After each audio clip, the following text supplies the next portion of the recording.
Hello, everyone, and many thanks for joining this stream. News Summon from Moscow program. First live stream for today. There's going to be second one at 10 p.m. Moscow time, and I already published first news update for the day on my Patreon and Boosty pages. So if you are a member of our Patreon and Boosty community, check out that video if you have time. If you are not a member of our Patreon and Boosty community, maybe you will consider to support my work and become a Patreon of this project. Links are on this video in the description box and in the pinned comment. As I announced yesterday during the big community chat, I'm going to double down on my work on the content. And so from now on, and let's see how long this will last. But if it's effective, then I will carry on this way. In the first half of the day, around 11, 12 maybe in the morning, I will have a news update on my Patreon and Boosty pages. About 3 p.m. Moscow time, I will have a first live stream with the news update. And at 10 o'clock in late evening, I will have a second live stream. So hopefully this way chances will increase to develop this project a little bit faster. Maybe with your help, I will manage to reach a wider audience, or my videos will manage to reach wider audience, and also hopefully members of community will appreciate my work and will support this project.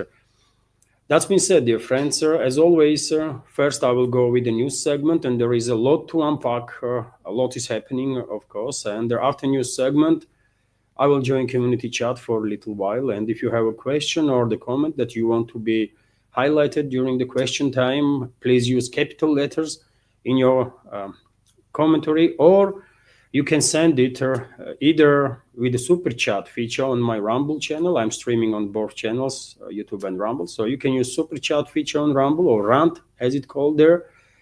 Or you can send your question or the comment through Boosty platform or PayPal platform.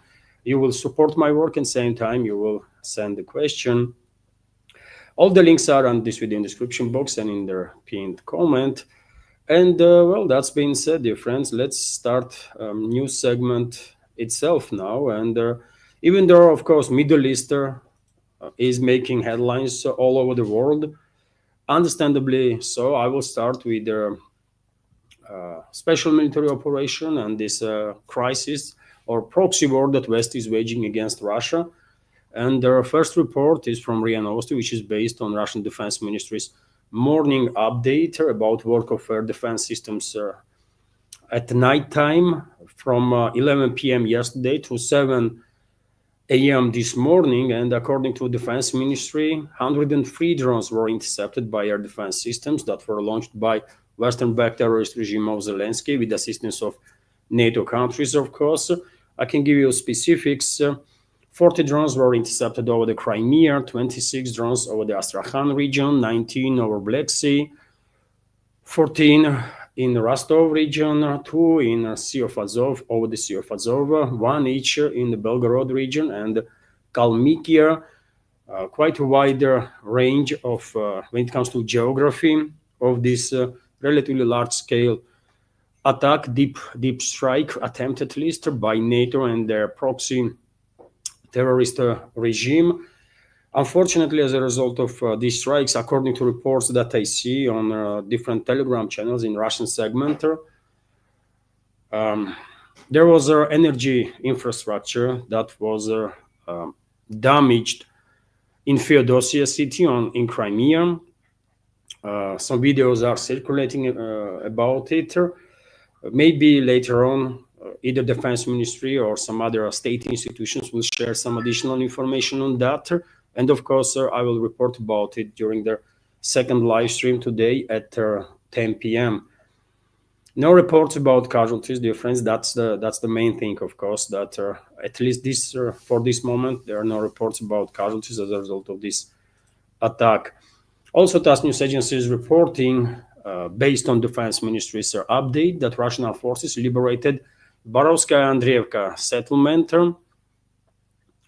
in the Kharkov region, and the Moskovsk settlement in the Donetsk People's Republic. So two more settlements have been added to liberated areas since the beginning of a special military operation, and progress of the Russian armed forces continues all along the front, dear friends. On the Kherson direction, Russian troops are conducting operations to basically create a ground for establishing control over the Karabil district of Kherson, for example. In the Zaporozhye direction, Russian troops are simultaneously conducting offensive operations on the coastal line of water reservoir, Kakhovka water reservoir, and also on the eastern side. There also Russian troops are advancing, of course, in Pokrovsk. I should open the map, dear friends, and show you on the map what am I talking about. Also, Russian troops are advancing in DPR, of course. Russian troops already are conducting operations in western, southern, and central parts of Pokrovsk, for example. And this is Pokrovsk, of course. And these areas, by the way, are now in a gray zone, this part too. And Russian troops are operating in this direction also. And this morning I saw a reporter from on one of their Telegram channels, which was based on some sources from Kiev-controlled territory.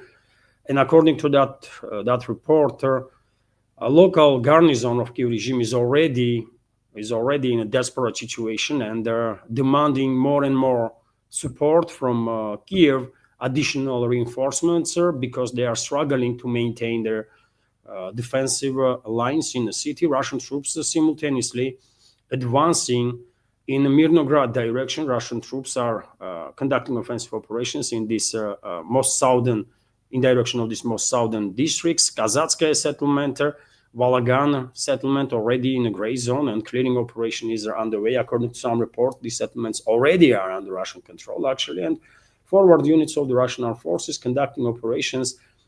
Some might argue this is a DRGs that are operating here, but nevertheless, Russian troops are conducting operation inside the city itself, not far away from central part of the Mirnograd, actually.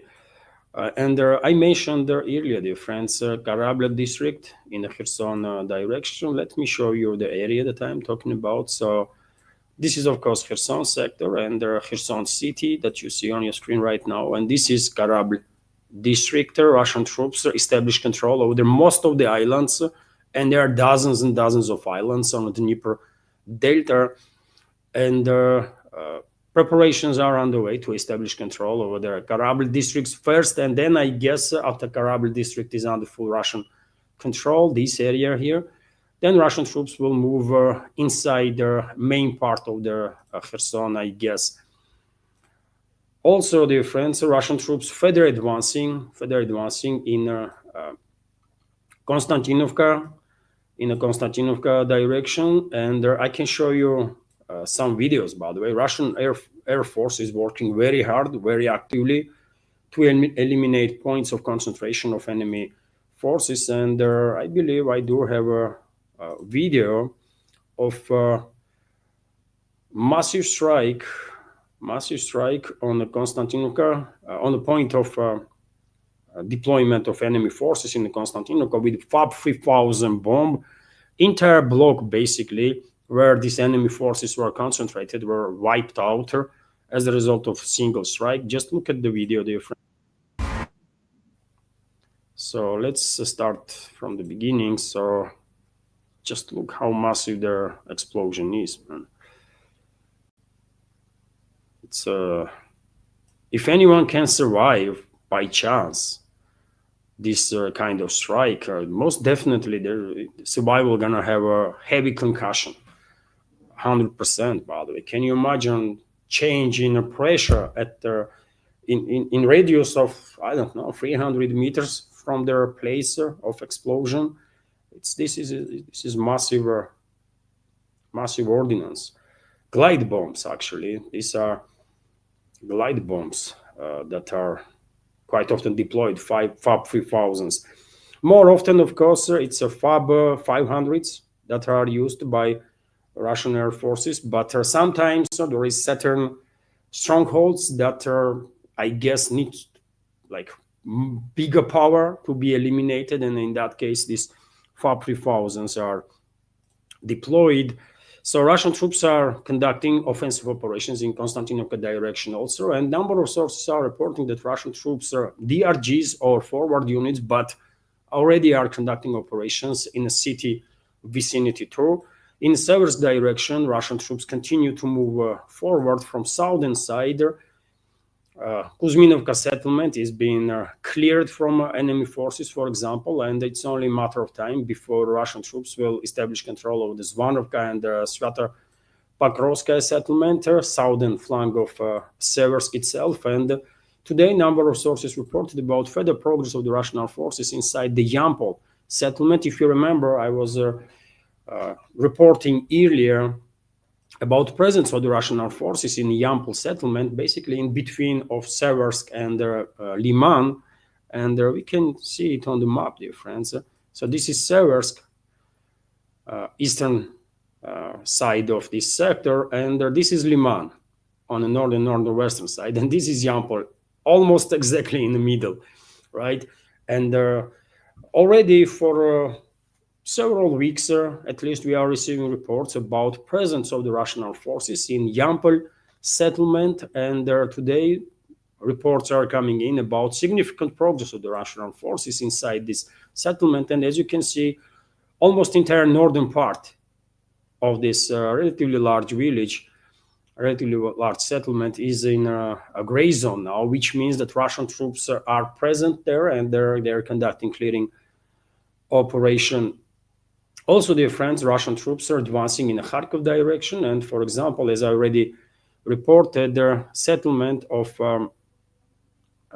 Borovskaya and Andreevka, this area here, by the way, that you see around the star on your screen, is become under full Russian control. Also, reports are coming in about further advances of the Russian armed forces in the northern part of Kharkov region. Number of sources even reporting about significant progress of the Russian troops in a left bank of the Volchya River. And as you can see on your screen, dear friends, significant parts on the left bank of the river is already in a gray zone. Already in the gray zone, Russian troops are very active in this direction also, and I guess it all depends on what kind of plans, of course, the general staff of the Russian armed forces have. If order comes, I think Russian troops are well positioned right now to actually move on with their complete liberation of Volchansk. But one should keep in mind that these strongholds of the Russian armed forces and these buffer zones, as they being called, also are kind of magnets, right? Russian side, as far as I can tell, are using this number of areas, buffer zones or other strongholds, as to draw in enemy forces and to neutralize them there. So these tactics were deployed by Russian forces since the basically beginning of the second phase of the special military operation, this attrition campaign, and therefore sometimes one might think why Russian troops are not moving forward. They are clearly in a position to do so, but maybe explanation is that these strongholds are drawing in reserve forces of the enemy, right? Or forces of the enemy from other sectors of the front line, where maybe Russian side is more focused at this point. And also, dear friends, reports are coming in about activization of Russian troops in the Sumy region also, where buffer zone is also being created, and process continues after liberation of Yunakovka settlement, major stronghold of Kiev regime in this direction. Well, I think little regrouping will take place, and soon Russian troops will liberate all these settlements on northern side of this massive forest array that is right up front of Sumy city itself. Just look at the geography, by the way. Sumy from northern and northern-eastern side is basically semi-encircled with this massive forest, probably bigger than any forest you're going to see somewhere in EU territory, for example, or in UK. right? So this is it when it comes to some short summary of the situation on a battlefield. The initiative obviously is in Russian hands, and Russian troops are moving forward literally on daily basis. Although, dear friends, it's not just a zone of special military operation, of course, that drives attention of the public and the media here in Russia, but also some geopolitical developments that are directly or sometimes indirectly related to Russia.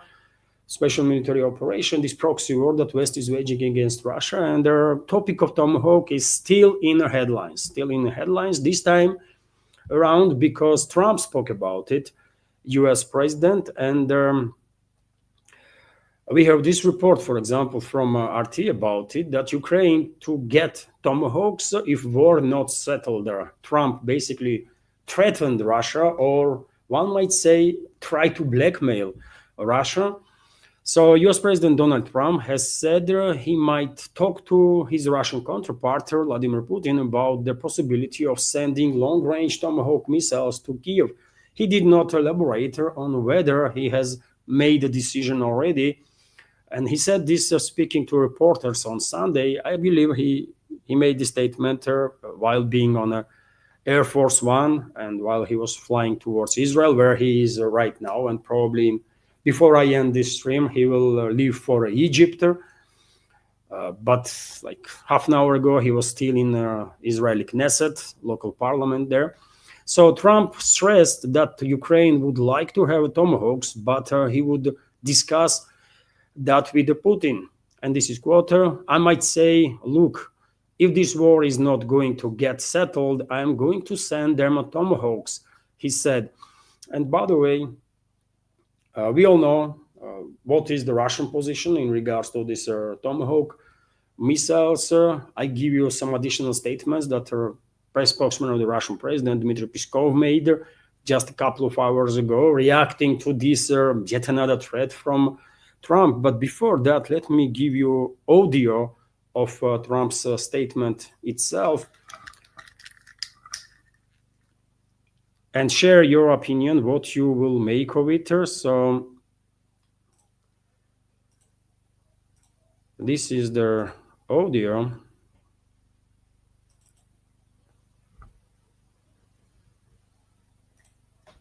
Badly, they'd like to have Tomahawks. That's the step up. They'd like to have Tomahawks. We talked about that, and so we'll see. Well, I don't know. I might have to speak to Russia, to be honest with you, about Tomahawks. Do they want to have Tomahawks going in their direction? I don't think so. I think I might speak to Russia about that, in all fairness. I told that to President Zelensky, because Tomahawks are a new step of aggression. Right? You understand that very well. Are you saying that you will speak to Putin first about Tomahawks? I might talk to him. I might say, look, if this war's not going to get settled, I'm going to send them Tomahawks. I may say that. The Tomahawk is an incredible weapon, very offensive weapon. And honestly, Russia does not need that. They don't need that. Yeah, I might tell them that if the war is not settled, that we may very well do it. We may not, but we may do it. I think it's appropriate to bring up. Yeah, I want to see the war settled. Thank you. So you see, dear friends, Trump is clearly trying to blackmail kind of Russia, and he will send Tomahawks. He will speak to Putin and will say, either you agree on my terms or whatever, or I'm going to send Tomahawk missiles. Something is wrong with Trump and whatever forces are behind him. If they think they can blackmail the Russian president, if this talk show or he was a host of some entertaining show, right? If this clown that Trump is, that known basically for being a tremendously unsuccessful businessman and a relatively successful host of some entertaining show, thinks that he can blackmail Russian president, well, I don't know, man. I don't even know what to say about it, right?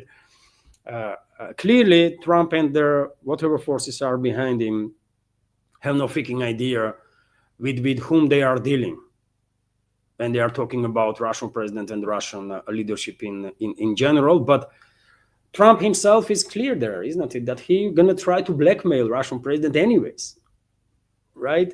Of course, it would not work. Of course, it would not work. But attitude, by the way, this attitude of the Western so-called elites, including Trump, is, I mean, truly something extraordinary and extremely dangerous, because it seems like they have no freaking idea what is going on. They just have no idea what is going on and how dangerous the situation is, and just minor error can flip everything, absolutely everything, and put all of humanity on the edge of extinction. These people really are existential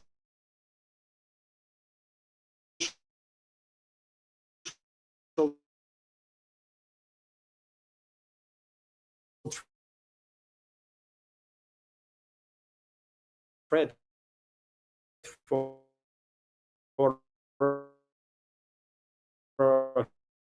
humanity, by the way. West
Well, I don't know what is happening.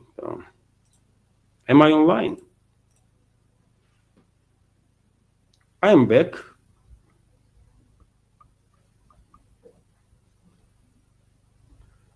Maybe I'm back. I don't know.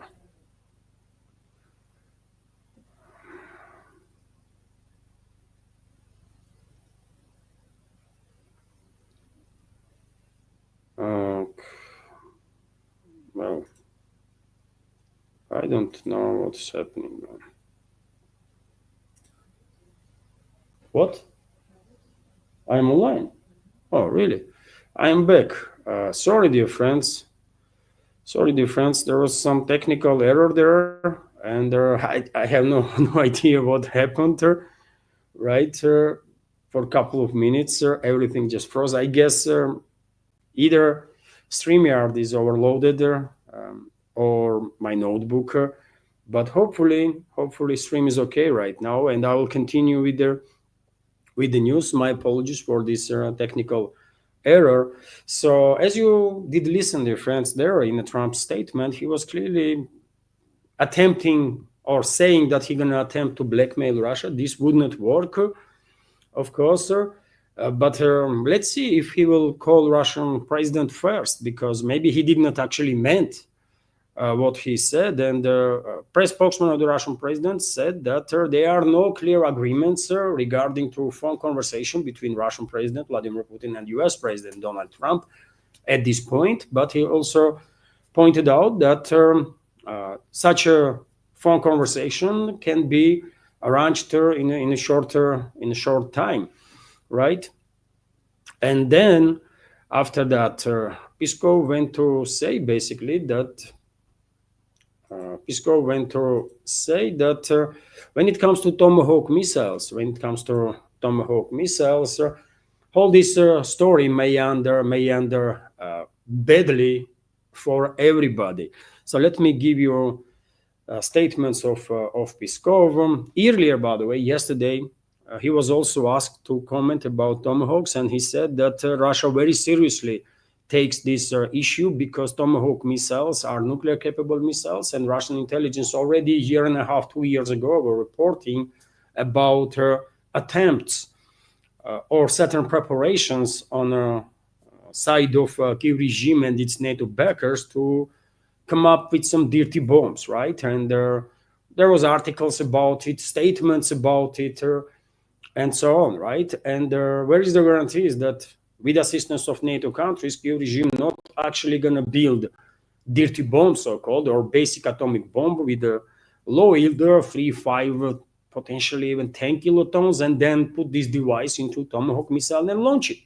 How should anyone, especially Russian political and military leadership, knew what kind of warhead these Tomahawk missiles have? It's a nuclear-capable missile, right? With a quite a long range.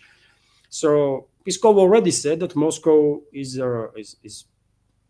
very closely paying attention to all these statements around the Tomahawk that is coming from White House, from US President and other individuals. For example, envoy of US or permanent representative of US in NATO, Whitaker, made a statement. He basically almost said it openly that certain long-range weapons going to be delivered to Kiev regime that will sort of become a game changer or something, and Peskov reacted on that too.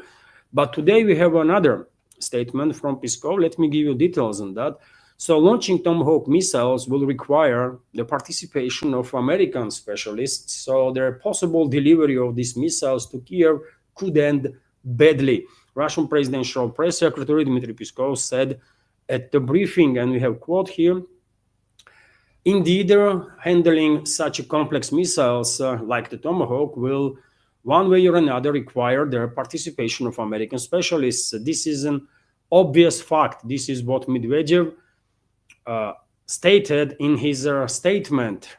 Kremlin spokesman said, responding to a request to clarify Deputy Chairman of the Russian Security Council Dmitry Medvedev's statement that the supply of such weapons could end badly for everyone. Any expert here, even their slightest bit, understand this perfectly well, and there is aware of it, Peskov noted. And this is true. This is true, of course, we all understand. It's not just US military personnel that has to handle these missiles, but it's a US navigation system, US intelligence. Everything has to come from US because no other country, literally no other country, can handle it. Even NATO member states cannot handle this weapon system without direct involvement of the US, of the Pentagon, right? It's just well-known fact, so I don't think this topic is even needs to be argued about, right?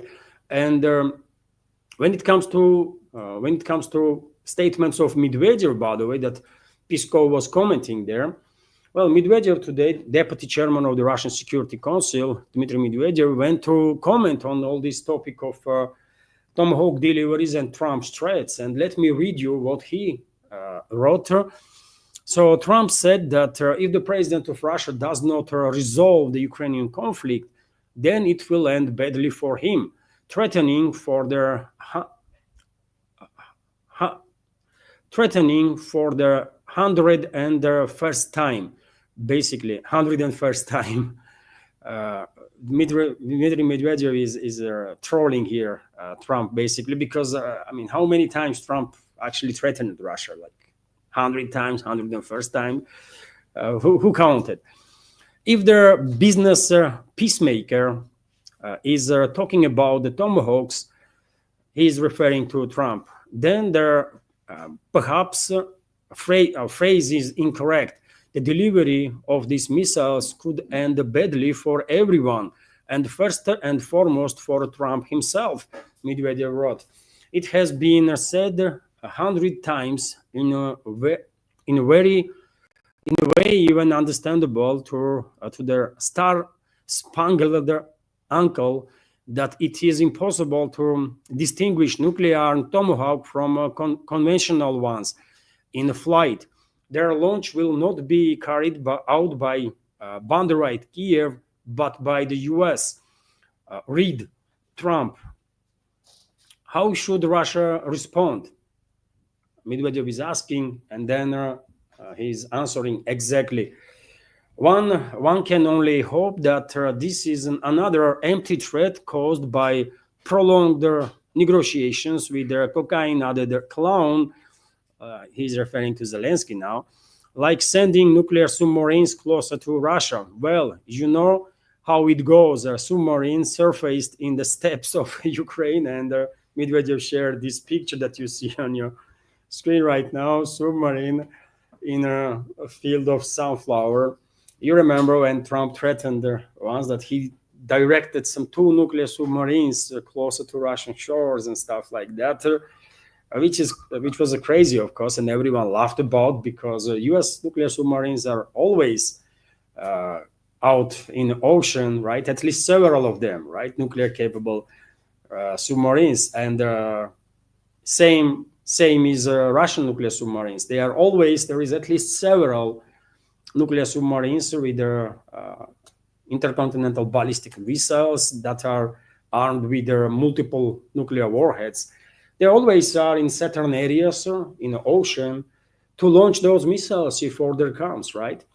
So it was nothing extraordinary when Trump began bragging about sending those nuclear submarines. And Medvedev is hoping kind of that maybe this time Trump is also just issuing some empty threat. Otherwise, all this situation may end badly for everyone, which is true, by the way, because you tell me how anyone should distinguish, is this tomahawk armed with an ordinary warhead or with nuclear warhead? And besides that, Tomahawk missiles are strategical missile system, right? Any nuclear capable system is a strategical missile system, one might argue, and transfer of strategical missile systems, strategical weapon systems to Russian enemy, formal transfer, of course, will require Russian response anyways, right? So therefore, I don't know what is going to happen, by the way, but quite a strong warnings from Moscow, quite strong statements, and will Washington listen? Will anybody from Western so-called elites or decision makers listen to these warnings? Maybe, I don't know, or maybe not. And if not, then we will find out soon, I guess, what will Moscow do in the case of these strategical weapon systems being used against Russia. But what is also interesting, new friends, Trump just a few hours ago stated that he spoke with Witkov, that visited Moscow. So Trump said that Witkov, following his visit to Moscow and a meeting with Putin, told him that he had discussed many interesting things with the Russian leader. In this particular report, there are no specifications when this meeting took place. Is Witkov was here like a few days ago, or Trump is talking about last public visit of Witkov when we received information about him, his visitor. Hard to tell. hard to tell, but maybe in past several days there was another Witkov's visit to Russia. Theoretically, it's possible, although all last several days Witkov was in Israel, right? So when he came to Russia, I don't know, anybody's guess what Trump is. It is becoming so difficult, isn't it, to understand what the hell Trump is talking about. I mean, it is really becoming almost impossible to understand what he means, what he says, and why, and what he even wants, right? But he spoke about Witkov's visit, and well, even though at this point there is no arrangement for a phone conversation between Trump and Putin, that U.S. president spoke about. What we know for sure is that in just last several days, Trump spoke twice with Green Goblin, right, with Zelensky. And the main topic of discussion was Tomahawk missiles, according to reports, according to statements, basically, of Zelensky himself. And also speculations began, by the way, straight away on internet that in order to deploy Tomahawk missiles against Russia, Washington is demanding the regime to go ahead with their forceful mobilization of teenagers from 18 to 25. This is just the rumors, by the way. No one knows is it true or not. Obviously, I cannot know for sure because I was not listening to their conversation, but some channels already are reporting about this, and it might be true. It might be true because Kiev regime is experiencing shortage of manpower. Kiev regime is experiencing shortage of manpower, and if they will begin forcefully mobilizing 18 to 25-year-olds now, well, they can send to the front at least 200,000-300,000 young men in relatively short time, maybe even more potentially. And well, once these rumors will begin spreading around Kiev regime, you're gonna see what's going to happen there about it. Right? People are trying now to run away from Kiev-controlled territory any way they can, but once these rumors will settle in to a mindset of people there, especially youngsters, that they might be forcefully mobilized now, well, they're gonna do some crazy stuff, man, because I don't think they really want to die for either Western so-called elites and their geopolitical agenda, or for this terrorist regime of Zelensky, right? Nevertheless, on the topic of missiles, dear friends, I did reported in today's first update on my Patreon and Boosty that U.S. intends to produce about 400 ballistic missiles per year. Lockheed Martin, for example, announced plans to produce 400 PRSM missiles in July this year. The company already received contracts worth nearly $5 billion aimed at the serial production of these missiles, and the PRSM is a replacement for ATACMS that no longer are produced, according to reports that I have read. Although PRSM has a longer range than ATACMS, and also it has a greater number of different modifications. So US is investing heavily in a missile production, and who knows, because there is not that many ATACMS left in US stockpiles. Maybe soon we will see not just Tomahawk missiles being used against Russia or JASSM cruise missiles, but also this absolutely new PRSM missiles too.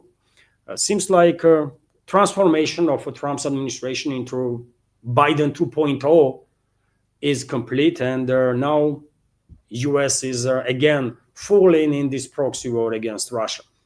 So if we should expect anything is escalation after escalation. And unfortunately, with every new wave of escalation, we are getting closer and closer to that midnight on a doomsday clock. You know what am I talking about.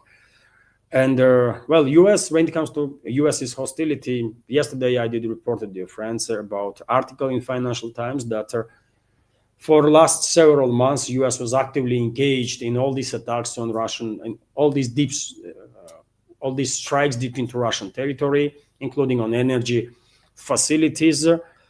No surprises there because I have said many times before that Kyiv regime itself have no technology, have no capabilities to launch either drones or missiles to strike deep into Russian territory. All these long-range strikes are conducted with intelligence from mainly USA and the UK, by the way, right? If US, in some cases, would not send directly intelligence to Kyiv regime, US will send it to UK, and then UK will provide intelligence to this terrorist regime, right? And we should not forget that there are a lot of assets of Pentagon and their British MOD and their other NATO militaries on the ground on the Kyiv-controlled territory that are directly involved in these long-range attacks on Russia. So yes, as I said many times before, there is not really even a slightest hint on the horizon that there's going to be any de-escalation anytime soon. Unfortunately, not. If anything, we're going to witness our next phase of escalation when most likely Russia will have no option but to retaliate and this time not just on the Kyiv-controlled territory against their hostile forces, but also against military and logistical infrastructure of NATO countries that are engaged in these long-range strikes on Russia and all these hostilities. I mean, these warnings from Kremlin should be taken seriously, but tell this to Western elites, by the way. Tell this to Western elites. Okay, that's been said, dear friends. Before I continue, let me notice, if I may, that this project exists only as long as I have your support, community support. And if you like my work, if you want to help me to maintain this project, please consider through support. You can do it through several means. You can donate through PayPal platform. You can donate through Boosty platform. Also, you can, of course, become a Patreon of this project. You can subscribe to my Patreon page and page on Boosty. All the links are on this video description box and in the pinned comment. Also, there is their addresses of my crypto wallet. And during the streams, dear friends, you can use super chat or rant feature on my Rumble channel to not just highlight certain question or topic, but to also donate to the project. And you can become a premium subscriber on Rumble.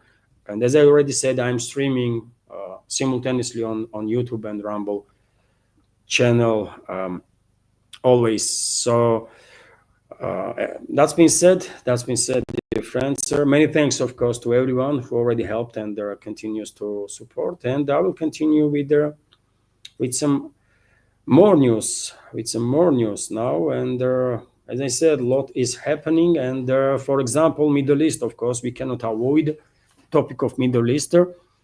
Everyone is talking about it, of course, worldwide. And well, let's start with this report that, according to media, Trump stated that Gaza war is over. So U.S. President Donald Trump declared to reporters on yesterday, and he repeated this today too, by the way, that war in Gaza is over. And this is, of course, lie. I can give you, dear friends, a short video of Trump's yesterday's statement about it. But yet again, I have seen reports that he basically repeated this statement today also. So this is audio of him saying war is over about Gaza. Between Israel and Hamas. The war is over. The war is over. Okay, do you understand that? War is over, he is saying. And I wonder if he himself believes in that, or he's just trying to force this opinion on the so-called journalists that are flying with him in Air Force One, this presidential pool or whatever that is. But of course, he's lying, by the way, intentionally or unintentionally, but he is lying, because war is not over and will not be over until fascist entity Israel is demilitarized and denazified.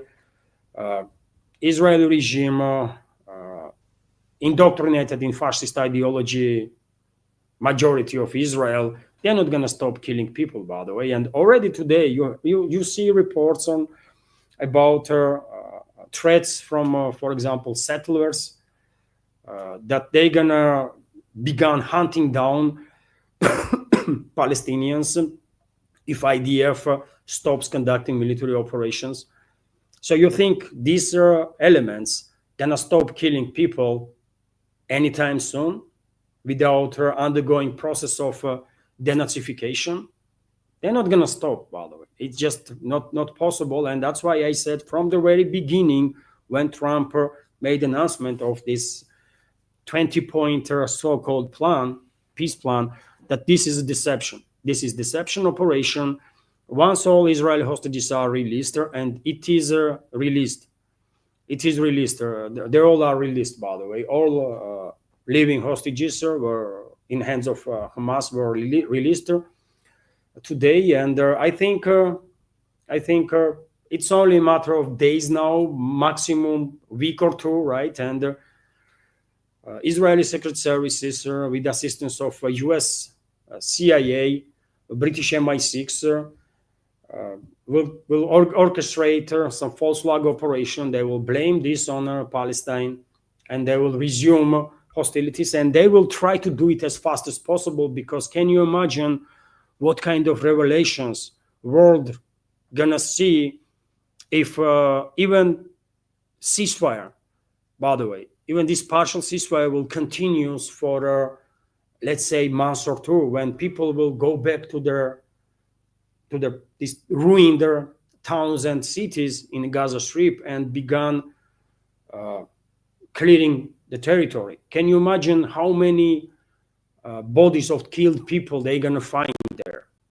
Tens of thousands, right? Tens of thousands.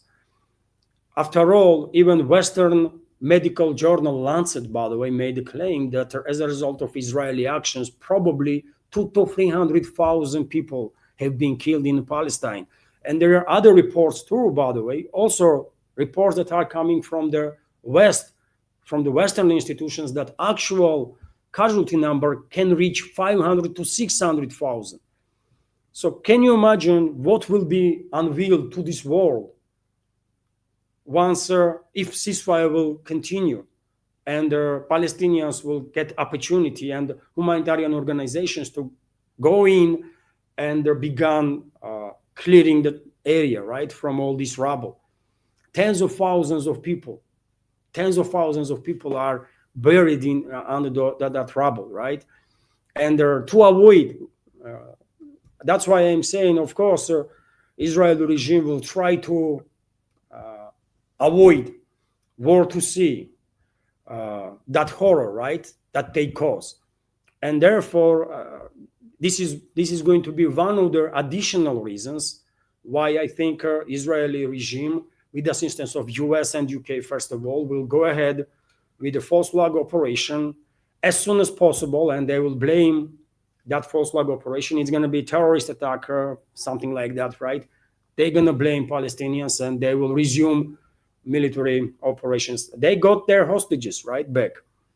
Today, Hamas released all their hostages, and according to reports, by the way, Israel plans to release 1,900 Palestinian hostages, and the first group of these hostages should be released already, right? RIA Novosti is reporting here that Trump also made a claim that Hamas will comply with their peace plan. It's a disarmament part, and so according to Trump, Hamas will disarm itself now, which is also, I don't know, is it a wishful thinking on part of Trump, or what is going on there? Because to whom Hamas gonna hand over the weapons, for example? I mean, right now, how even if they want to get rid of the weapons, to whom they're gonna give these weapons? Israeli side, not possible, right? To whom? So I don't think this statement of Trump is true. He's just lying too much, man, right? And therefore it is becoming extremely difficult to take any statement from him seriously. But as I already said, Palestinian this group Hamas made a statement earlier that they will honor agreement on their part and they will release all living Palestinian hostages, and they did it. They did it. I reported on my Telegram and Twitter pages also that Hamas has released all the living hostages, and soon process, maybe already process of transfer of bodies of killed hostages will happen now, right? And as I already said, the Israeli side also agreed to release 1,966 Palestinian hostages, and the first groups of these hostages probably already been released also.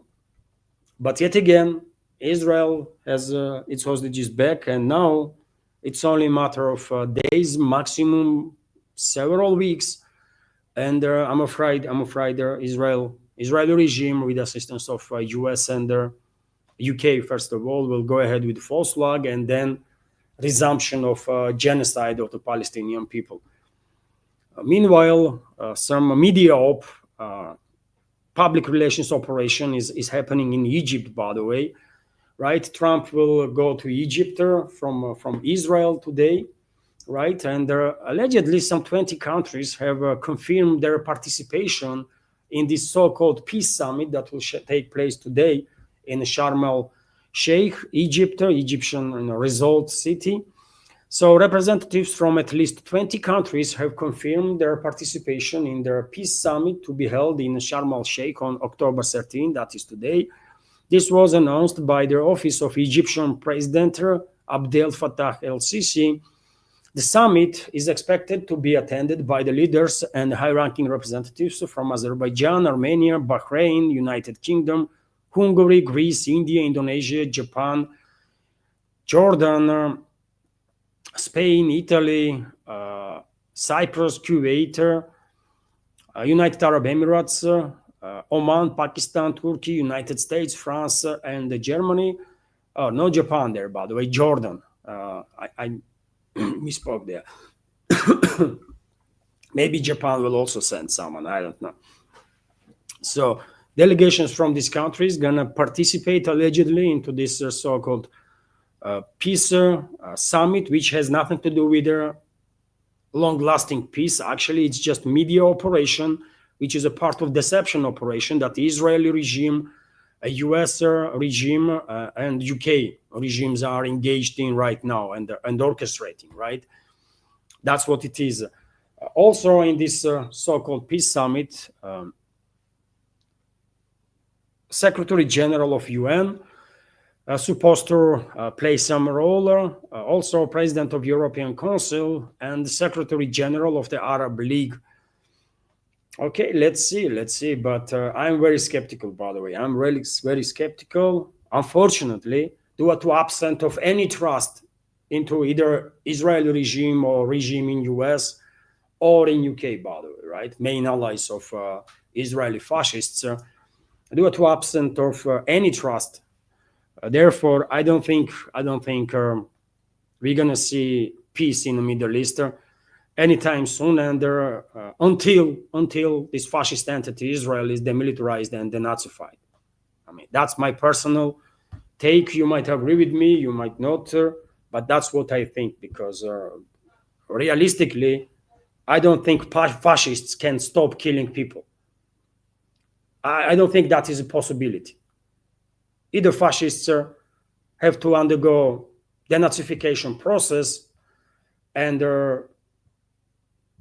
face the reality of the horror that they committed and regain some heart, some love in their souls, right? In their hearts. Or they're not going to stop killing people, man, because they are fascists. They don't see others as a human beings. After all, for a reason, after Second World War, millions of Germans did undergo a process of denazification, right? And same process had happened in Japan, by the way, for a reason, right? And I just mentioned, dear friends, this so-called peace summit in Egypt, and well, Hamas not going to be a part of it. Understandably so. Of course, US will not allow this group to even be anywhere close to this media op that Washington is orchestrating there.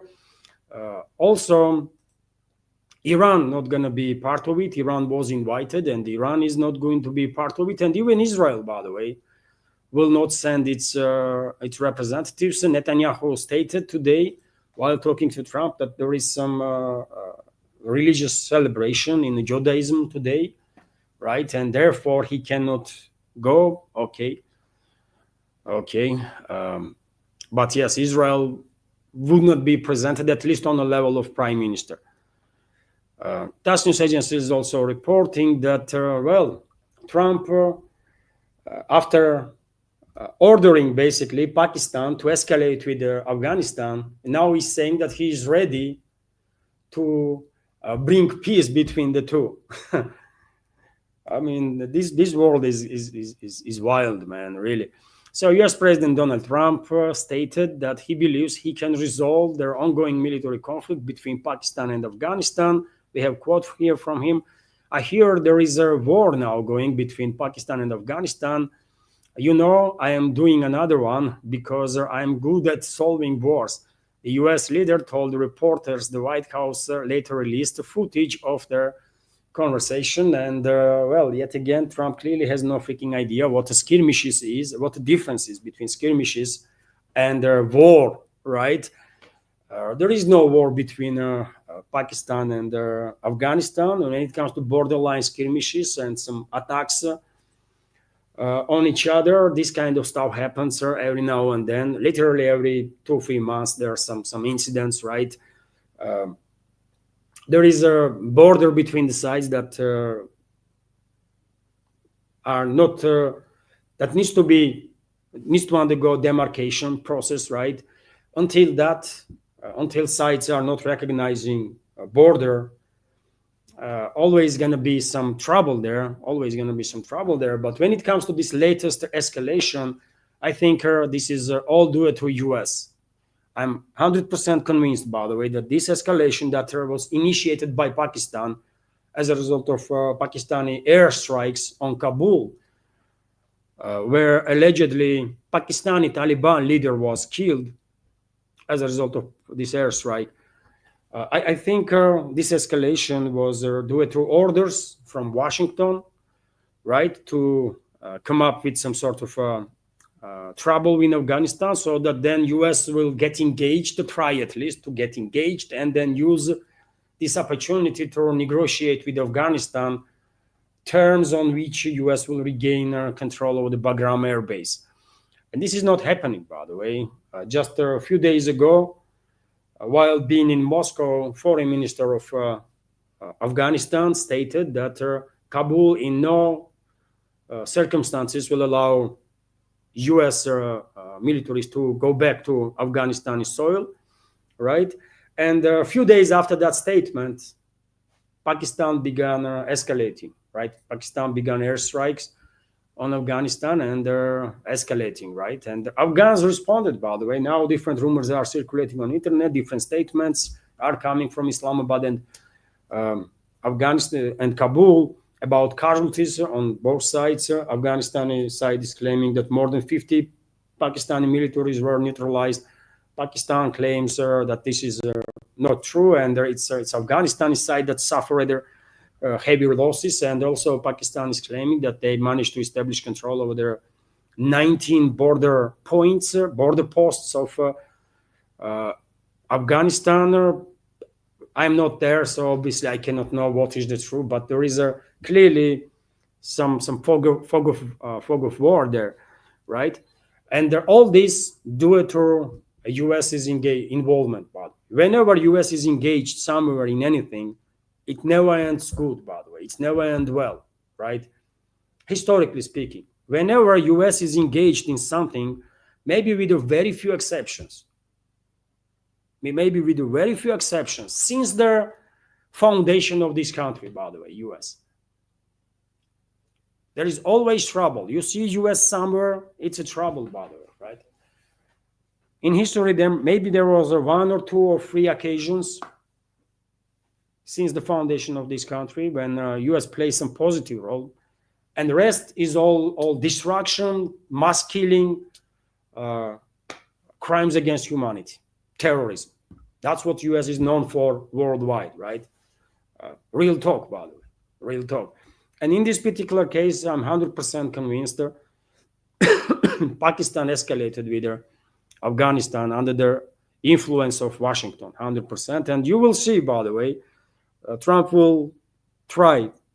administration will try to mess around Afghanistan even further, right? Because Trump make it clear, isn't it? They want Bagram Air Base because it's close to, it can be used against China, basically. He says it all. He did not even hide anything, right? That's how stupid he is, by the way. He was unable to keep his mouth shut, right? And to come up with some other justification why U.S. gonna go back to Bagram Air Base. He said it openly that, well, from Bagram Air Base, it's only 1 hour fly, I suppose, for U.S. military planes towards the Chinese nuclear facilities where nuclear weapons being built, right? Trump says it openly, publicly, isn't it? Unbelievable, man. But anyways, let's continue with some other topics here. And RIA Novosti is reporting that France has announced a new government. So the Elise Palas announced a new French government. According to Reuters agency, French Foreign Minister Joan-Noël Barrot, Justice Minister Gérald Darmanin, and Finance Minister Roland Lescure retain their posts. I'm butchering their names, I'm quite sure about it, but I don't know French, by the way, so sorry for that. Paris Police Prefect Laurent Nunez was appointed head of the Ministry of the Interior, and Catherine Vautrin, interesting, become head of the Ministry of Defense. And by the way, you don't even have to guess. You know who was appointed by Macron as a prime minister? Sébastien Lecornu, again, former defense minister and former prime minister, right? Shortest serving prime minister in France's history. Sébastien Lecornu was appointed as a prime minister again. And this morning, dear friends, when I was recording the video for Patreon and Boosty, in that update, I even said, I wonder how many weeks this time around Lecornu will maintain his post. And I guess I was wrong while asking how many weeks. It might not be even 1 week, because we have these reports, for example, that reappointed French prime minister faces a second non-confidence vote in a day, by the way, today, right? So French parliament is going crazy, absolutely crazy, and they might not, they might not take no nonsense from Macron no more, and so maybe Lecornu gonna left the prime minister's office today or tomorrow even, or day after. France is in deep trouble, by the way. France is in deep trouble. There is a political crisis, economical crisis, social crisis. You name it, you will see it in France, right? And what a disaster for France this Macron's presidency was, by the way. It's just unbelievable. It's just unbelievable. He just ruined the country, man. France was not in a great shape even before Macron, right? Hollande was disaster. I would say Sarkozy was disaster. I mean, when you have such clowns as a president, by the way, and similar elements in a government, what should one expect, right? But I think Macron was the worst of the worst, right? He just destroyed France, I think, completely, right? So yes, let's see how many days Lecornu gonna maintain his position as a prime minister. But yes, I mean, I feel sorry for French people, by the way. Ordinary French people did not do nothing wrong against any of us, right? So it's sad that they are facing all this craziness there, and they can't really do much about it, right? That's sad part of it. RIA Novosti is also reporting, and of course, another big topic is this China-US trade war. So RIA Novosti is reporting that Trump made a comment on the new trade conflict with China, and this is the comment, by the way. He wrote on his True Social, and I will read it for you if I may. Don't worry about China, he's telling to whomever. It will all be fine. Highly respected President Xi just had a bad moment. He does not want the pressure for his country, and neither do I. The USA wants to help China, not hurt it. President DJT and dear friends, how for God's sake anybody can take this person seriously? Nothing that he says in this post is true, literally, with exception of maybe last part. President DJT, he is actually president of US, right? So rest is all lies, by the way. This guy is constantly, he's a chronicle liar, man. What is wrong with this person? Who told him to come up with this nonsensical statements? Why he is lying so much, man? What is wrong with it? I don't know, but of course, this is all nonsense, by the way. And Chinese leader did not have a bad moment. Chinese leader is acting based on national interests of his country, right? What he feels, how he feels, and why does not matter. That's how responsible leaders are operating, by the way, right?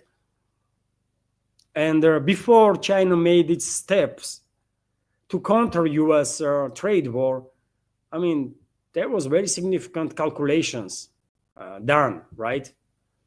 And Beijing knows exactly what they are doing.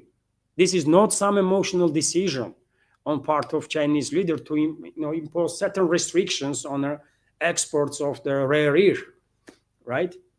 It's much more serious. It's much more serious.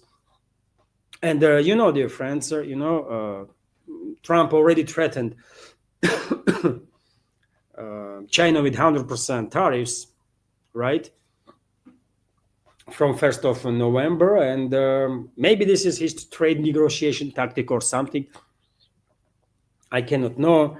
There is rumors that maybe Xi Jinping and the US President Donald Trump will have a meeting in South Korea in a relatively short time during the ASEAN summit.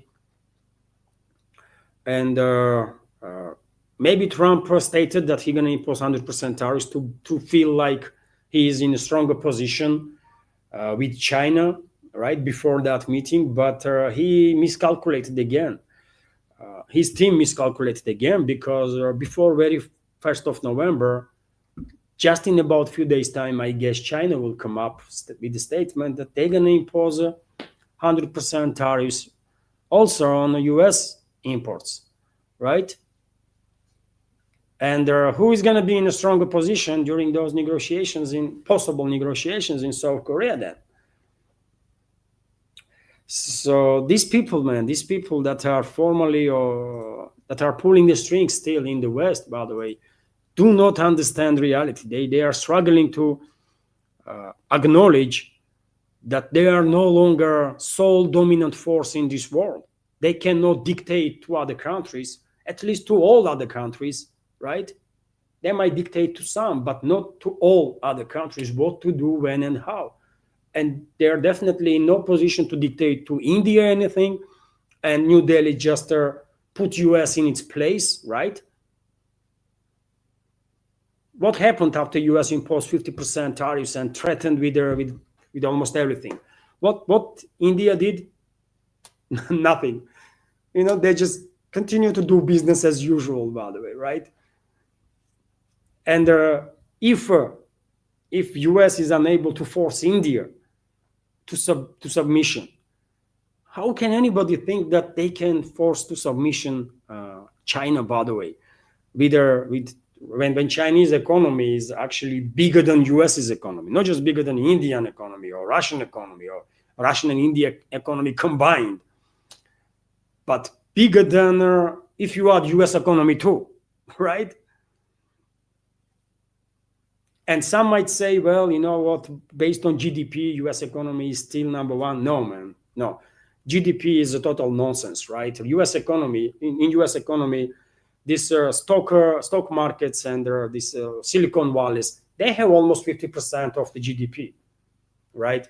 And we all know this is a bubble, right? We all know this is a bubble. So I'm not counting that as a true GDP. And when it comes to PPP index, purchasing power parity index, which is much more accurate, according to many economical experts, China is the number one economy, actually, right? Significantly bigger than US. So there is not even comparison there. But nevertheless, Western so-called elites, including US ruling class, still think that they can dictate to other capitals, by the way, to Moscow, to Beijing, to New Delhi, to Brazil, to Pretoria, what to do, when and how, or to Tehran, or to anyone else, by the way. But they cannot. They cannot, right? And sooner they will come to understanding this reality then better for their own countries, right? But anyways, they are nowhere close, right, to adequacy at this point. And that's why I guess J.D. Vance, by the way, who is acting more and more ridiculous lately, I was hoping that he's more adequate. I was truly thinking, even I'm not hoping nothing, right, in regards to U.S. political class, but I was thinking that J.D. Vance is a kind of reasonable one there, but he's not, man. Lately, he's making statements that are like bordering with madness or actual madness, right? And during the interview with the Fox News, he went to say that U.S. has more leverage in trade wars than China. Which is crazy to say, man. I mean, in which world J.D. Vance is living, right? Because he thinks, I mean, this is insult to intellect, by the way, of the humanity, right? This is insult to intellect of American citizens that know perfectly well when they buy something, most likely it's gonna have a writing there, made in China. And this person, vice president of U.S., thinks that he's gonna fool, I don't know, his fellow citizens while saying this kind of crap, that U.S. has more leverage in trade than China. You don't have no leverage whatsoever. Chinese export in U.S. is only like 15% or 20% in Chinese overall exports, right? So if U.S. shut down its economy for China right now, today, Chinese economy will continue to do more or less okay, by the way. Of course, it will hurt. Losing 15, 20% of export market, it's going to be painful, by the way, but Chinese economy will deal with that, right? If China demonstrated anything, and Chinese businesses, is how adaptive they are and how fast they can react on changing situation. While, I mean, US economies are definitely not like that. Definitely, right? And so I don't know, man. I don't know what the hell is going on in Washington, but these people are clearly out of their minds, right? And these people are danger, man. This J.D. Vance is such a freaking disappointment. Such a freaking disappointment. I was thinking he is a normal guy, man. Like a clever one, adequate one, but not really. Actually, let me give you some short video, dear friends, about some of his statements during his interview with the Fox. It's you know, it's crazy. It's crazy. So I do have a snippet of that interview. Just listen to this. It's insane. It's going to be a delicate dance. And a lot of it is going to depend on how the Chinese respond. If they respond in a highly aggressive manner, I guarantee you the President of the United States has far more cards than the People's Republic of China. If, however, they're willing to be reasonable, then Donald Trump is always willing to be a reasonable negotiator. We're going to find out a lot in the weeks to come about whether China wants to start a trade war with us or whether they actually want to be reasonable. I hope they choose the path of reason. The President of the United States is going to defend America regardless. I don't know. He's blaming China for trade war. Did you hear that? He's blaming China for trade war, by the way. What the hell? Even Trump he did not say that kind of crap, right? But now, I guess this is new narrative that they're going to push, that it's China that is initiating trade war. I mean, U.S. has nothing to do with it, or U.S. administration, right? It's crazy, man. It's crazy. You know, and let's hope, dear friends, actually it is in all of us, in interest of all of us, that these two major economies will somehow find a common ground, right? Because trade war between them will hurt the world economy in general, right? But based on trend that we see in regards to U.S. administration, I mean, there is very little hope, by the way, that Washington will act adequately. There is very little hope that Washington will act adequately, if any, whatsoever. Which is sad, but that's the reality of the modern days, isn't it? And by the way, they already harmed business with China. With these crazy policies, Washington, Trump's administration already harmed economy of America quite a bigger time, and trade between the two countries is declining quite significantly already. This year, for example, in the first nine months, trade between China and the United States fell 15.6% on year terms. And this is first 9 months alone, right? And now, dear friends, I mean, this is New Year is coming, isn't it? Celebrations, you know, Christmas, all that stuff. And I mean, this is very busy months, very busy time for business, right? And so I guess through these crazy policies from Washington, this trade war, tariff war, and all that kind of stuff, I guess this number, by end of this year, number of decline of trade between the two countries will reach potentially even 20%, which is huge, isn't it? And can you imagine what will happen next year or year after if Beijing and Washington will not manage to normalize the relationships, right? But let me give you details, dear friends. So trade turnover between China and the United States fell 15.6% year on year in the first 9 months of the 2025, reaching $425.8 billion US dollars, according to data from General Administration of their Customs. In particular, Chinese exports fell by 16.9% to $317.2 billion, and the U.S. is an exporter to China, declined 11.6%, up to $108.5 billion. You can see clearly, I mean, there is massive trade deficit between U.S. and China, not in favor of U.S., obviously, but numbers are big. Numbers are big, by the way, and this is not even end of the year. I mean, November, December is a massive, isn't it? In every country, especially in the Christian world, because of this New Year celebration and Christmas and all that stuff, right? It's a bigger month. These 2 months, by the way, November, December is very big trade-wise, right?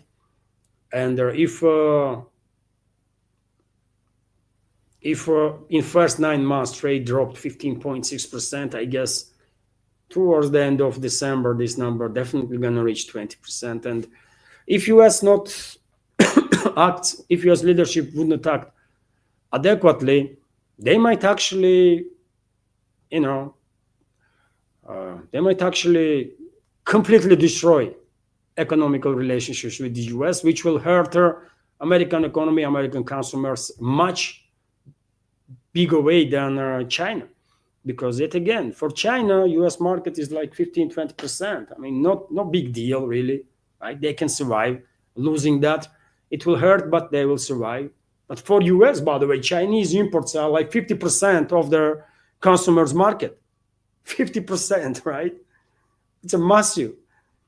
So I don't know, man. Some insane stuff there. And Beijing is already responding, by the way, for these new threats of Trump on 100% tariffs. And Beijing has made it clear that it won't yield to Washington's latest tariff threats, urging the United States to seek a negotiated settlement instead of escalating tensions. And Beijing probably will wait a day or two because with Trump, you just never know. Tomorrow, he or whoever is actual decision maker in Washington might come up with a new idea that, well, this 100% tariffs on China is just too much. Let's do like, I don't know, 50%, or let's not do any tariffs, right? Any additional tariffs. So Beijing probably will wait for a day or two, maybe a week. And if US will not retract this threat from Trump about 100% tariffs, they're going to impose, they're going to make statement that they will impose also 100% tariffs on US exports to China. And that will be devastating for US companies, by the way. Absolutely devastating, right? And when it comes to hostilities between the Western economies and China, by the way, Netherlands went as far as to basically nationalize Chinese company in its country. This is something that communists love to do, right? Nationalization. But last time I checked, Netherlands was kind of a free market economy. So what is going on, by the way, in this country? Let me give you some details. So Netherlands invokes Wartime Goods Availability Act to seize Chinese-owned chipmaker Nexperia. The Dutch government has seized the control of Nexperia, a major semiconductor manufacturer, citing national security concerns over its Chinese parent company. Wingtech, their decision marks yet another politically motivated move by the EU state to undermine Chinese technology investment under their pressure from their Washington. Wingtech the shares fell 10% in Shanghai following their announcement. The company said it is consulting with the lawyers and seeking government protection for its legitimate interests, stressing that its operations fully comply with the international laws and export regulations. And, well, of course, China will protect this company, and China will first issue probably warning to Netherlands government. And if they will not listen, if Amsterdam will, decide to ignore it, then I guess some strong steps will follow. But the story is quite telling. Do not invest in the Western economies if you don't want to lose your investments. So what this Chinese company was thinking about, this Wingtech, what was going on in their brains, in the brains of their leadership of this company, when they were probably investing tens of millions of dollars, if not hundreds of millions of dollars, in the Netherlands, by the way, right? In Europe, in middle of Europe, almost. Did not they hear any news what happened to Russian investments in Europe? No? Crazy times, man. Crazy times. But yet again, that's the direction, by the way, that world is heading. And we have more and more indicators that it's only a matter of time. And this world, unfortunately, will get divided into two blocks. Western world on one side, and the rest of the world on another side. And hopefully this divide will be as peaceful as possible.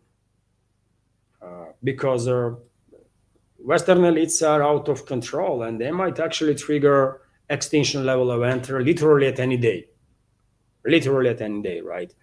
They are just too freaking crazy, man. And there is no hope, actually, that Western societies will manage to wake up, majorities, to wake up and reclaim their own countries and deal with these crazies, right? that were ruining their homelands and their current life and future of their kids and grandkids. I mean, maybe some members of our community are more optimistic, but I personally, when I'm watching what is happening in the West, I'm not really hopeful that Western societies will manage to deal with this crazies, man, that they have in elites. No. Anyways, I mean, let's hope they will. Let's hope Germans, Brits, Italians, French, all of them, by the way, Americans will reclaim their own countries and build up new elites, new systems, right? And become a part of this world, right? That no one would have tried, right? And began actually cooperating instead of dictating everyone how to live, what to do, and when and how and so on, right? But chances, by the way, that this will happen is, I don't know, very slick. Unfortunately, but yeah, systems. I mean, neocons in America, globalists in Europe, they have just too strong a grip, by the way, on the system. They're not going to allow people to do anything, right?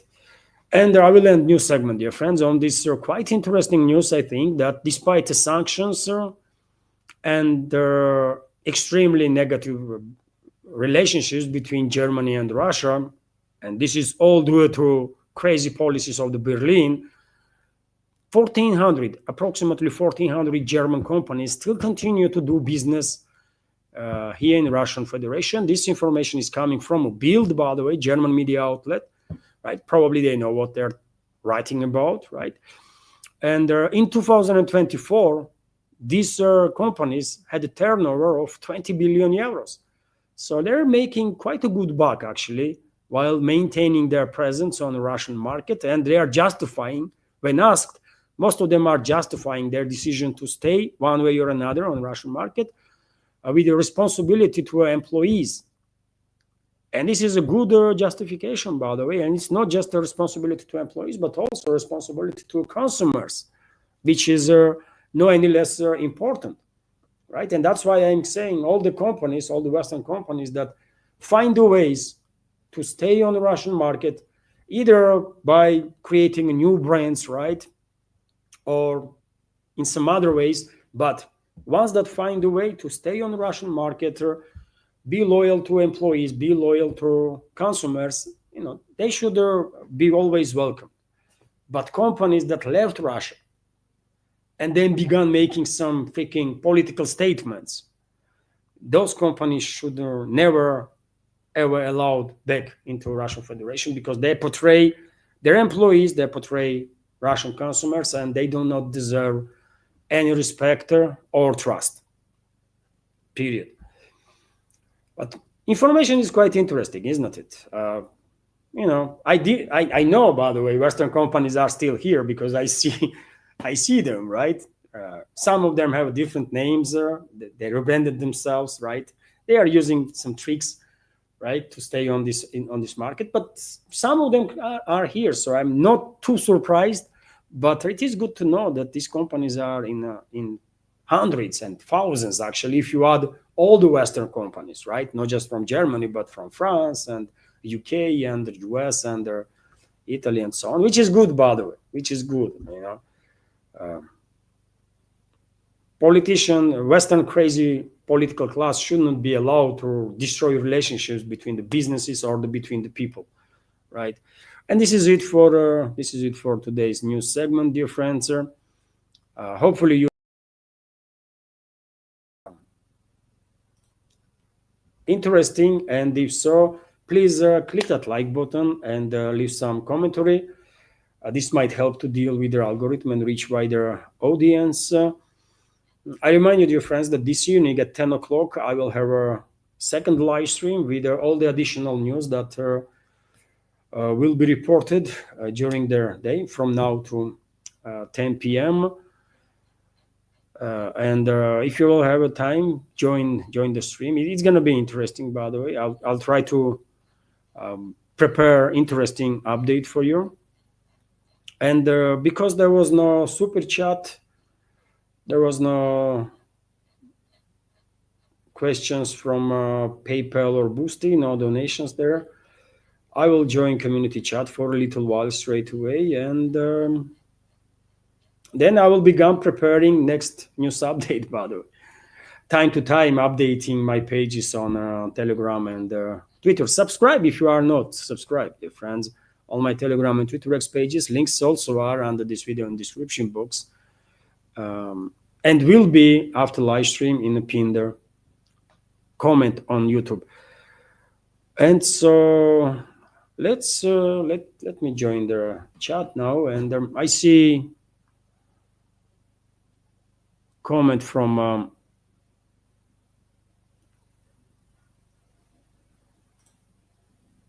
Novo Russian forwarder to a total victory Russia. I agree with you 100%, Novo Russian. We will achieve total victory. It's inevitable. We are on the right side of history, and I will say Russia already beat the crap out of globalists and the neocons, by the way. And that's why they are hysterical. That's why they are panicking, right? Some people still don't understand that it's a whole Western world, by the way, Western elites and the countries that they control, which is actually almost entire Western world that is fighting against Russia, right? With very few exceptions. I mean, Hungary is not engaged, right? At least in military terms, in escalation. And nowadays, Slovakia is also kind of out of the confrontation, although previous government was very much engaged in anti-Russian operations, and they quite effectively demilitarized the country's militaries, right? But when it comes to other NATO member states, by the way, or other countries in the collective West, I mean, they are very much in war with us, and they are using best military they can come up with, right? They are not just sending their weapons and financing this proxy war with hundreds of billions of dollars, but they are using best militaries they could come up with, and what these militaries are? Brainwashed Russians, by the way, on Kiev-controlled territory. Brainwashed Russians on Kiev-controlled territory that think they are descendants of Great Ukros, I don't know, Vikings, this and that, and their ancestors built freaking pyramids in Egypt, man. Those freaking psychos, right? But they still are, brainwashed our brothers and sisters, man. That's what it is. They just being brainwashed by Western propaganda, and it's unfortunate, but it is what it is, right? So it's a NATO is fighting against us, by the way, whole of freaking NATO with their one or two exceptions, and Russia still beating crap out of collective West, right, and defeating them. They are using their money, weapons, and the best military they can come up with, which is our brainwashed brothers and sisters out there on Kiev-controlled territory. But time will come; they will undergo the Nazification program, and they will realize how wrong they were, right? And if whomever didn't committed no crimes against civilians will be forgiven, of course. It's not going to be easy, but whenever civil war is happening, at some point there has to be reconciliation, right? So it's just unavoidable. Whoever committed war crimes against civilians, terrorist attacks, of course, there can be no forgiveness towards that kind of elements. Nikos is commenting here that I talked yesterday about President Putin. Now I want to talk about what an utter disappointment Trump is. I did not like him in his first term, but I had faith this time for him to end this situation. Unfortunately, Trump is weak.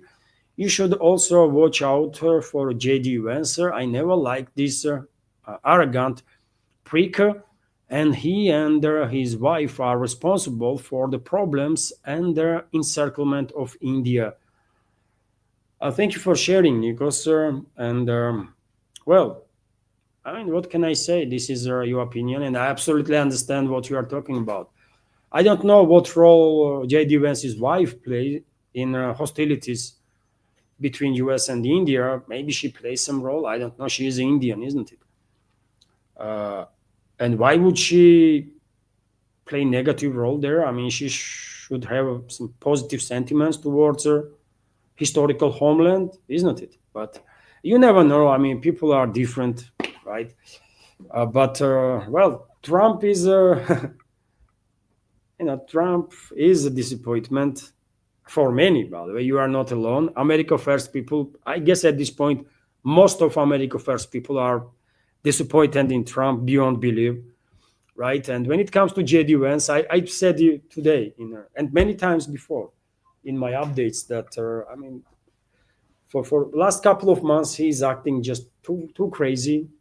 He's saying some stuff that makes no sense, right? And I was thinking he's sort of a more or less intellectual, and I mean, maybe I was wrong. Probably I was wrong, because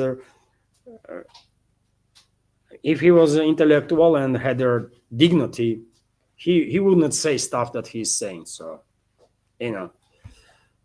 so I can understand your frustration with these individuals, by the way. Absolutely. I see a comment from Foch Flanagan. Greetings, Levan and everyone. President Putin is absolutely correct with what he said in the Tucker Carlson's interview. It does not matter who is in the White House. They are all greedy warmongers. And yes, I mean, I'm on the same page with you. Putin was absolutely correct. And basically he said what we all knew anyways, right? No matter for which party you vote, system is rigged, right?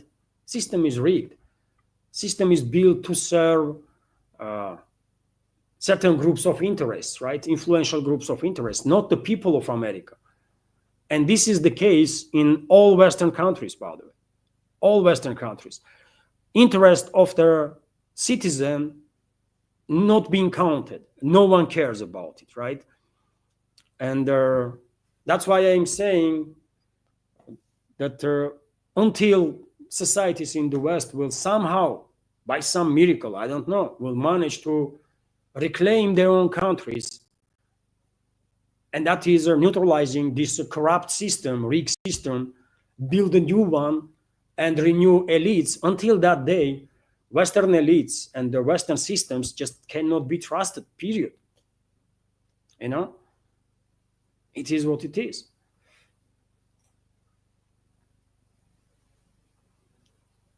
Dear friends, once again, let me notice that if you want to donate to this project, you can use PayPal or Boosty platforms. You can, of course, to support, you can subscribe to my Patreon page and page on Boosty.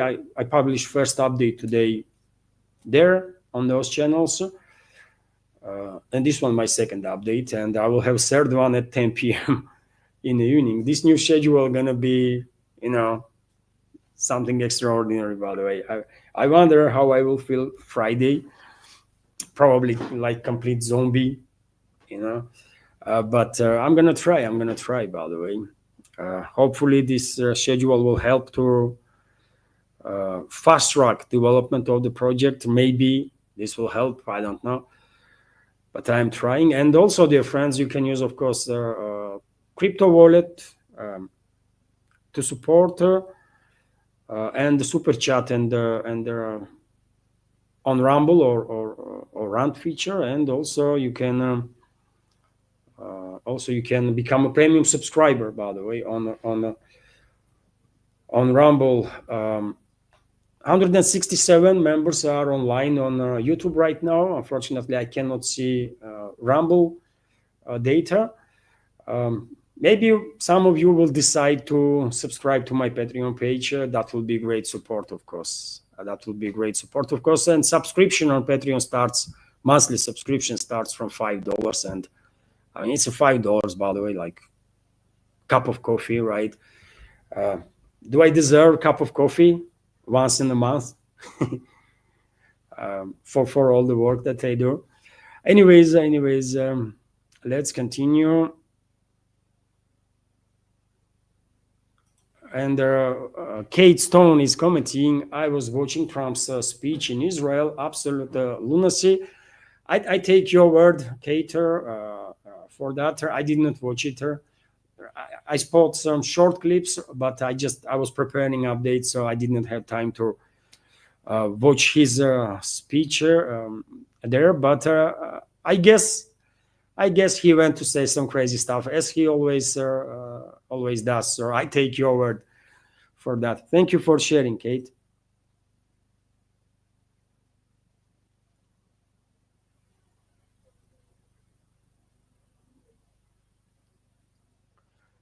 And capital letters, dear friends, will be helpful. Capital Qs, for example, before question or the comment that you are directing to me personally, so that I will spot it easier.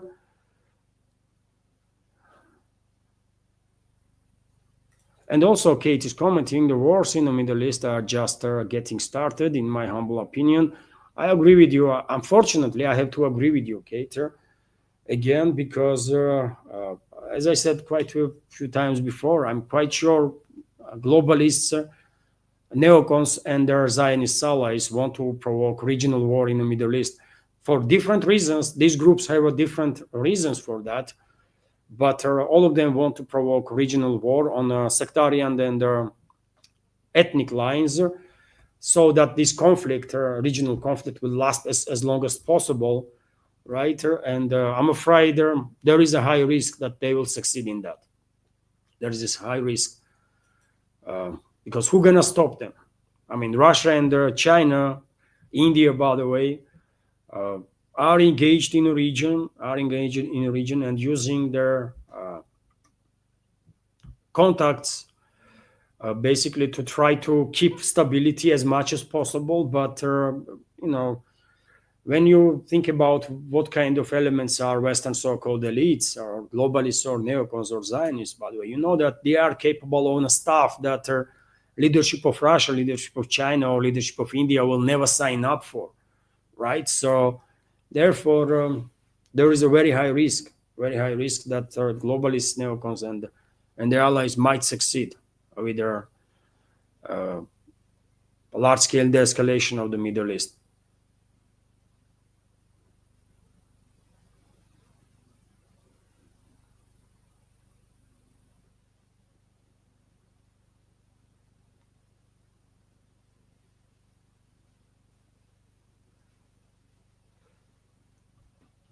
I am scrolling now, dear friends.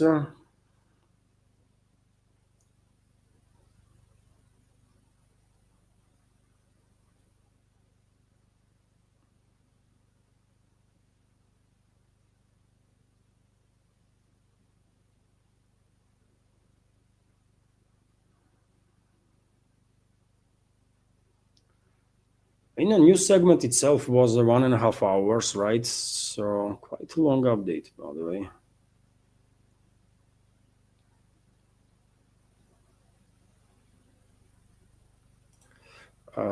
Patrick McDara is asking, Levan, are there any statistics on the number of casualties suffered by NATO in Ukraine? Officially not. Officially, there was no reports about actual NATO military staff, acting military personnel of NATO countries. Only speculations, but there are no official statements from any state institutions on this matter. But what we do know, and I spoke about it yesterday, or day before yesterday, that relatively recently there was reports that, for example, like 200 plus U.S. citizens were killed, for example, in zone of special military operation that were disguised as mercenaries. This is people that were disguised as mercenaries. It does not count potential casualties among U.S. acting military personnel and intelligence officers that are lot on Kyiv-controlled territory, right? And there was reports, by the way, some time ago, quite a while ago actually, that as a result of, for example, one of the Russian Iskander strikes, some bunker was destroyed with dozens of officers of NATO countries, So they are suffering casualties. they are suffering casualties, but exact number, only speculations on the internet, and I will not go into that because it's speculations, right? If there was any report from defense ministry, for example, okay, that's different stuff, or foreign ministry or any other state institution, that will be a different story. They will have some evidences, right, to confirm what they are saying. But speculations on the internet on part of different bloggers, it's just or war correspondents, it's still speculation. So I think actual casualty numbers on side of NATO militaries is in hundreds, also hundreds. Maybe thousands, because according to some reports, I mean, even Colonel Douglas McGregor, for example, at least on several occasions on Judge Napolitano's show, stated that the Polish army, by the way, lost over 10,000 troops. Polish army alone, right? So Polish militaries were deployed to fight Russia. They were disguised as a military or private military company or whatever, but according to Judge Napolitano's sources, Poland alone lost 10,000 military personnel, which is crazy, isn't it? Which is crazy. So, and there was, you remember, quite a few times there was reports about some 70 French foreign legionnaires being killed during their strike. Some 25 foreign legionnaires of France were killed as a Russian strike. There was a reports about British SAS militaries were killed and British special boat service units were eliminated, right? So casualty numbers going to be in hundreds for sure, in thousands even. If this report of this information from Colonel McGregor about 10,000 Polish militaries being killed is correct. I mean, even though I know perfectly well how Russophobic, how crazy Polish elites are, I mean, I'm still struggling to believe that Warsaw actually sent 10,000 of their troops, more actually, right? I guess they sent more. If 10,000 was killed, then probably they sent, I don't know, at least 20, 30,000, right? It's insane. If Warsaw did this, then wow, man, Polish people should wake up, man. Polish people should wake up because the Polish elites are probably even crazier than our thinking. They are.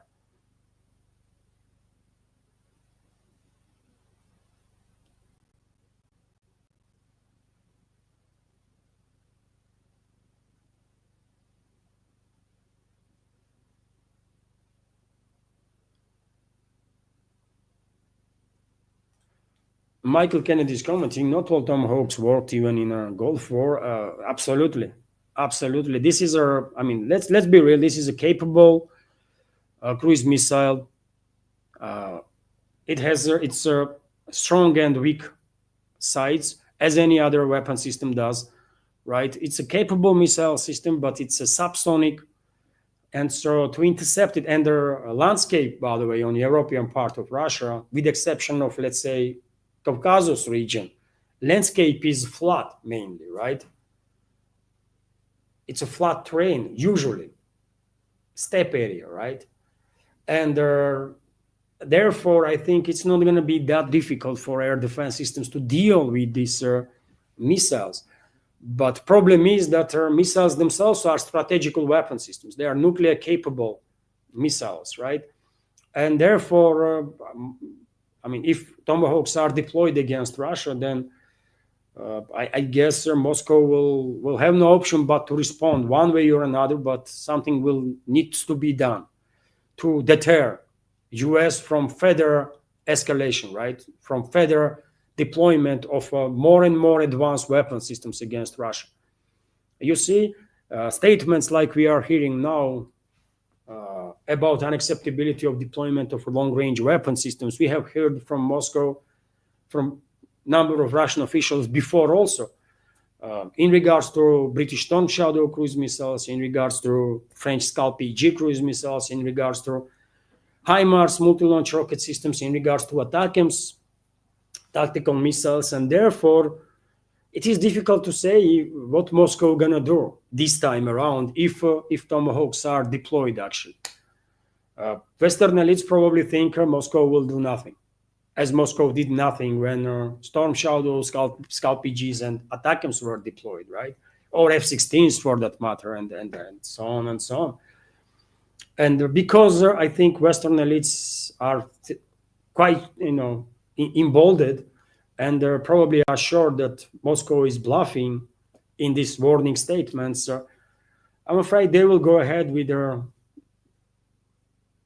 deployment of more and more advanced weapons to strike Russia.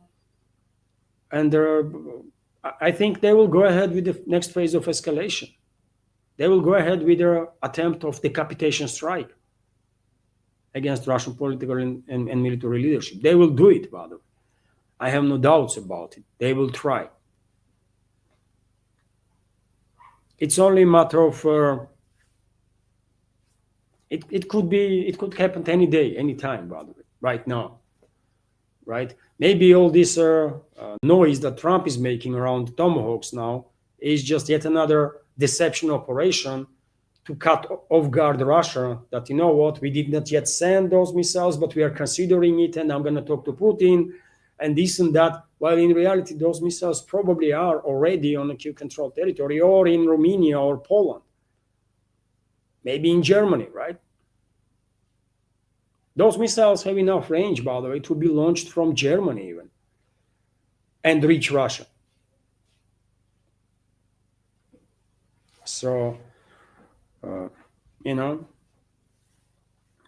I think our next phase of escalation is inevitable, and Moscow just will have no option but to do something about it, because until Moscow stops these crazies with the force, because this is the only language they understand, Western elites, until that we will only see escalation after escalation after escalation.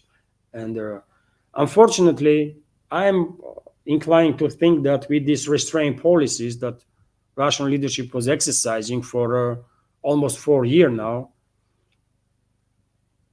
since the beginning of special military operation, let's say, I think with this restraint, we actually invited more trouble on ourselves.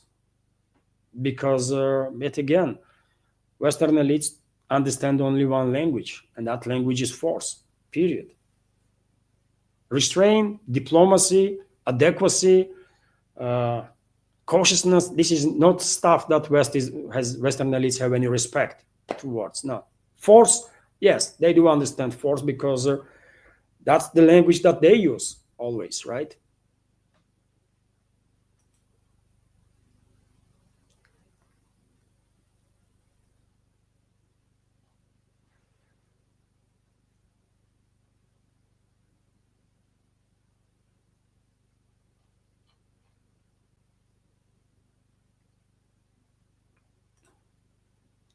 Alexander G is commenting. Levan has too many browser windows open. Yes, Alex, I think Alexander, right? I think one of the reasons why either notebook is overheating and cannot deal with the stuff, or maybe even StreamYard, is that when I have big updates, there is just too many windows open on Yandex, and also separately on Chrome, right? And maybe this is, notebook is not that powerful to be able to deal with this stuff simultaneously, and therefore maybe sometimes that's why some technical issues are happening. But yet again, I mean, if I had a better equipment, that would be good, but I don't, and it is what it is. I just have to deal with it. I think when I open the map, by the way, that's what trigger their overheating of their either overheating of the notebook, or that's why operational memory of the notebook was stressed, because those maps are very heavy. Those battle maps are very heavy, and I did notice that whenever I do open those maps, notebook is becoming it starts work a bit slowly. So probably it's about map. Try these fixes. Restart the computer. Close background. Okay. Alisa. Okay, I understood. Please let me continue now. Okay, thank you. That's AI, by the way, our AI. It called Alisa, and there is another. Окей, Алиса, все, хватит, пожалуйста. Не мешай. Great. So we have several AIs, and this one is one of them. Quite helpful, stuff, by the way, I will say.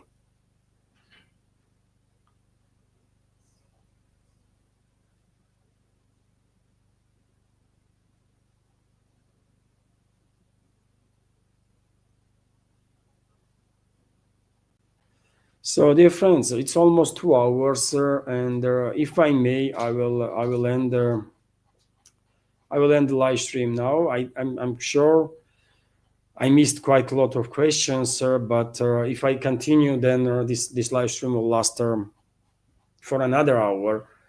So therefore, I will end the live stream now, and I hope I will see you at 10 p.m. Moscow time in about 5 hours from now. I will prepare new interesting update for you based on reports that Russian media is sharing with the public now, and will share before evening. So this is it for now, dear friends. Thank you all for your attention. Have a wonderful day, and take care. In case you want to support or donate, all the links are under this video in the description box and will be in the pinned comment. So thank you all, and bye for now.